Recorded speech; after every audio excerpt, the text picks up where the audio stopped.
Hi, my name is John Lockley. I'm the author of Leopard Warrior and also the author of Way of the Leopard, a story in Karma of Cats. Cats seem to embody all the mysteries of the universe in their endless ability to intrigue, mystify, and delight the world around them.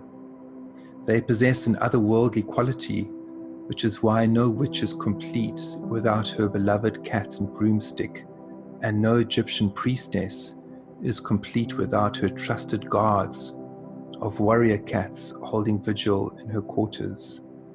In mystic circles, it is said that if you want to know the state of the universe, just look deeply into your cat's eyes and you will enter another dimension, a dimension wholly different from the human world, with all our foibles, wants, and needs. To look into a cat's eyes is to look into the eyes of Mother Nature and stand in awe, fear, and uncertainty, for no one can say with confidence what a cat's next steps will be. I didn't grow up with cats because one of my family members was allergic to them, so we had dogs. However, cats seem to find a way into my heart and personal space in the most intriguing ways. My cat journey began in the same way as my Sangoma, traditional African shaman journey, in the Zendo or meditation room of our local Zen center during the early 1990s in South Africa. This center was frequented by a pair of cats, and one cat in particular was unforgettable. His name was Pudding. He was a huge black cat weighing the same as a small poodle, with a gnarled up tail, ear, and an attitude to match. He had more personality than the average human and stalked his way around the meditation center. Pudding helped me meditate. I always knew I had a good sit when he would start pawing me and purring with such delight. It sounded like a steam train was around the corner. Pudding was the bouncer extraordinaire in our little band of meditators, always patrolling the periphery of our meditation center.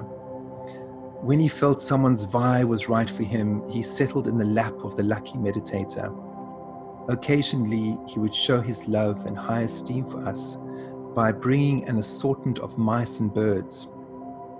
They were mangled, bloody, and injured, while he marched them toward us with a slap of his paw and an unemotional turn of the head. We tried to explain to him that as Buddhists we were against all forms of violence and torture. However, he couldn't understand our loud shouts and hoots when all he wanted was to give us animal presents from the larder of nature. His actions served as a counterpoint to our love and light sensibilities. He brought a wild hurricane of natural energies into the heart of our Dharma room, making us aware of both the fragility of life and complexities of nature. We loved Pudding. He could be so loving, calm, and gentle, but he could also be a killer of note. And when he was at his stalking best, there wasn't a bird, mouse, or small land creature safe around him. He was an apex predator, surpassed only by ourselves, human beings. Over the last 26 years, I've since befriended numerous cats while traveling the world. They would always arrive at a special time. In those moments, it felt as if time stopped and the portal to Mother Nature opened to bestow a small teaching. These moments felt uncanny. I had to listen carefully to absorb their impact. Pudding taught me about cats' ability to teach in a multidimensional way. They move through space and time as if they are on a divine mission, and no matter how much you might want to cuddle and hold them, if it is not on their agenda, forget it. No amount of bribes, cuddles, or soft words will endear you to cats. And when you least expect it, they arrive ready to offer you everything they have, like a mystic experience at the end of a long exhalation. Time stops, the cat winks, and Mother Nature laughs. Cats embody what I like to call the mystic pause, or pause. When they come to you, it is a moment of mindfulness, a gift from the universe, and all that is required is to give oneself to the experience completely. I had another auspicious cat experience in the heart of the South African wilderness. My traditional Sangoma apprenticeship was nearing completion. I had been an apprentice under my master Sangoma teacher, Mamgwevu, for almost 10 years. My elders and I went into the African bushveld to pray and prepare me for my final initiation ceremony.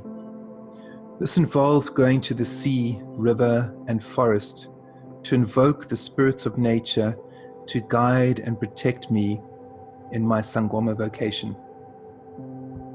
I remembered vividly, we started at sunrise, and by the time we entered the forest, the temperature had climbed and we were tired.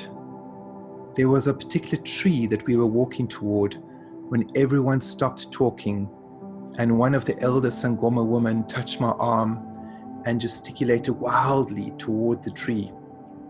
I saw a flurry of brown movement, leaving the tree transformed in the space around us, singing to an ancient tune. Mam Kwemt, my teacher's closest friend and colleague, started talking to me and telling me about the wild native cat that she had just seen lying on the branch of our prayer tree. She said it was waiting for us. It heard us approaching and could have moved away minutes ago. The fact that the cat waited for us to see it was very auspicious. She said it was a sign that the nature spirits were blessing me. The Izinyanya, otherwise known as nature spirits or silent hidden ones, wanted to say hello and let me know that they were with me. She said I was very lucky and that my upcoming initiation was being blessed in the most profound way. The wildcat is very shy and elusive, even more elusive than the leopard in southern Africa. To witness one in the African bushveld is to witness Mother Nature herself. We made offerings to the tree, the wildcat, and the divine presence we had witnessed.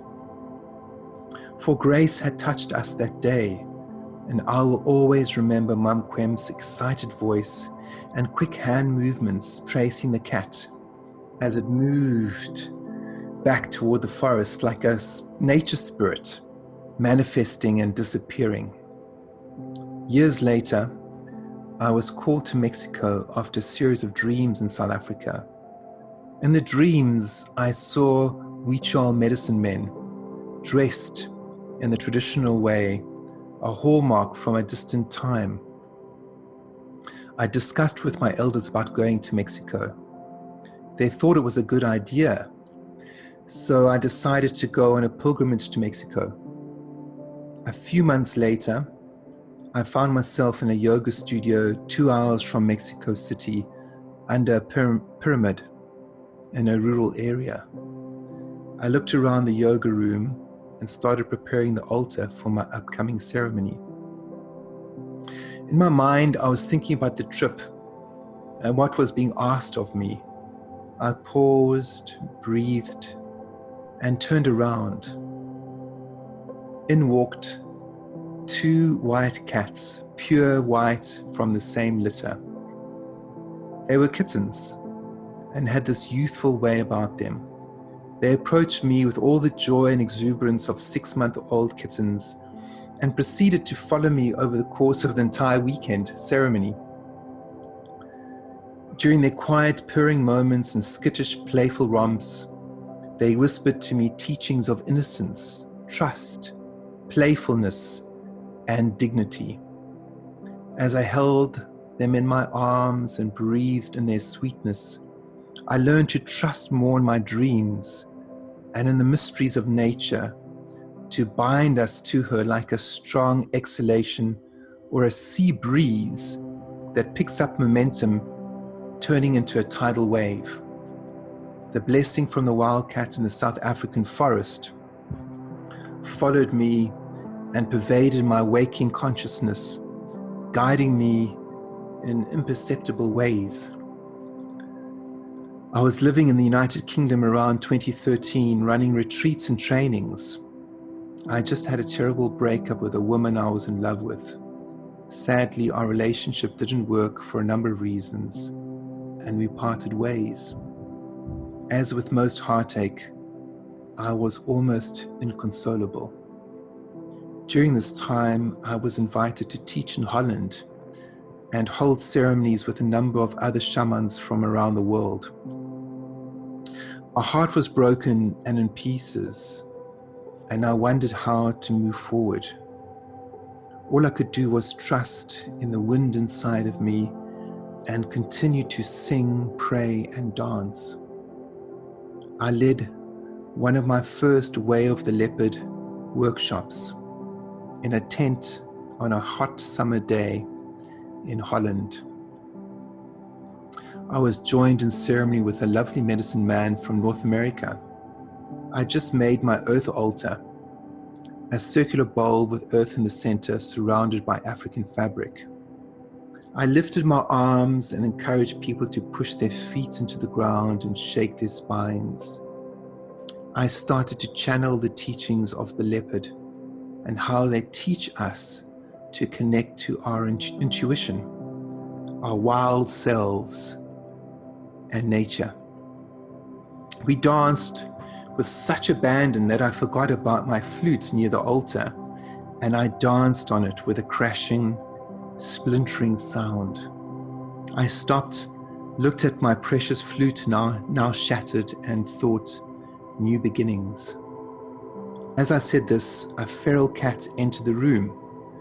It had markings similar to a leopard's, with black and white spots. It walked directly toward me, moving its tail around my legs and circling the altar. The whole room was speechless. Around 50 human beings stood still while this wildcat from the hills and valleys in Holland decided to bless us with its presence. No one said a word, while the cat continued to circle the earth altar, and then, like it entered, it left, and the workshop continued. I saw this as a sign that my work was being blessed by something greater than me, and all I could do was listen to the signs, breathe, and follow my steps like the cat, one moment at a time. For me, this is the karma of cats, allowing us to witness grace and reminding us to trust in our instincts.